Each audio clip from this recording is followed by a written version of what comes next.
Would you like to have a chat about the Kokiri?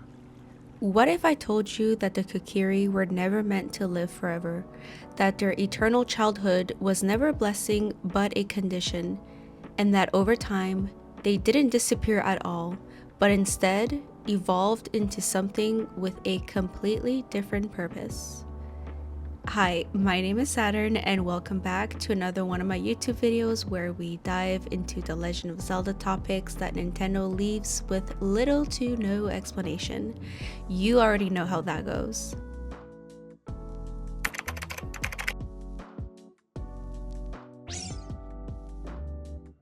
Let's start with the Kokiri themselves.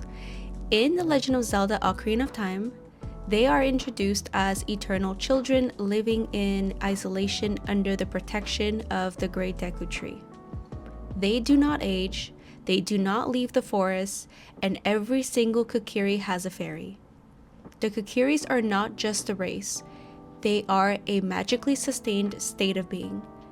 Their bodies, their age, and even their identity are entirely dependent on the forest, and without it, they are not the same. Now let's talk about the Lost Woods. This place is not just a confusing maze, it acts more like a system or even a filter. In Legend of Zelda lore, we know that adults who get lost in the woods become Stelphos, while children become Skull Kids. So where do the Kokiri fit into this? They never age, they never transform, and they never leave. That suggests they exist in perfect equilibrium with the forest itself. This leads to an important idea. The Kokiri might be what happens when a being is perfectly stabilized by the forest's magic. But if that balance is ever broken, they do not simply die, they change. A great example of this is the Skull Kid. Skull Kids are childlike, deeply tied to the forest, and emotionally unstable. But more importantly, Skull Kid reacts to Saria's song. That means he recognizes Kokiri culture, or at the very least was once connected to it.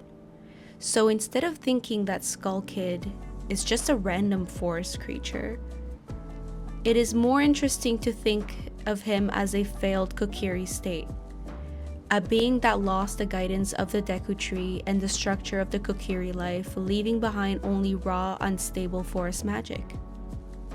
This brings us to the idea of immortality. The Kokiri are said to be immortal, but are they really?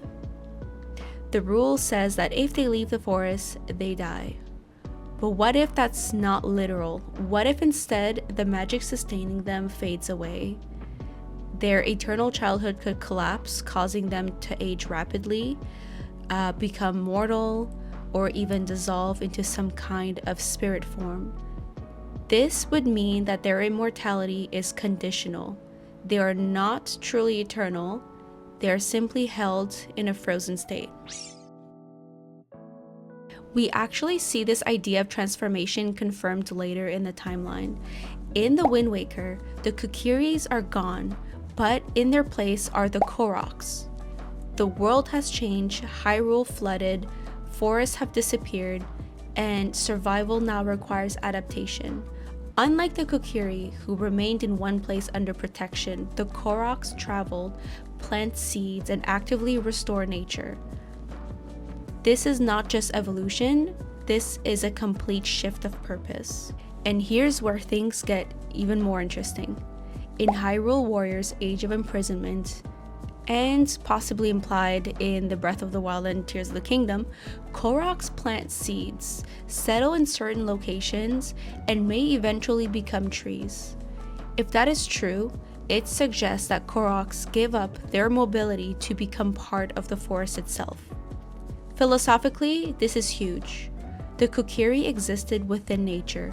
The Kokiri rebuilt nature, and the final stage might be becoming nature. Kokiri to Korok to tree, child to spirit to ecosystem. This is not death. It is integration. They do not disappear. They become the forest, the land, and life itself. Now, here's another layer that often gets overlooked. In the Minish Cap, we are introduced to the Kokiri, and they're also known as the Minish. They are these tiny spirit-like beings who live hidden from most of the world. Only pure-hearted children are able to see them, and Link, as always, is one of those children. The Kokiri wear clothing that's strikingly similar to the Kokiri, and they share that same connection to innocence and nature. What is interesting is that after the Minish Cap, we never really hear from the Kokiri again. They simply just disappear from the series. This raises a pretty big question. Could the Kokiri be related to the Kokiris? Or even to the fairies? I mean, they are small spiritual beings tied to nature, visible only to those with pure hearts. It is possible that they are a different expression of the same kind of forest spirit, existing in different forms depending on the era or the needs of the world. Finally, let's look at Twilight Princess.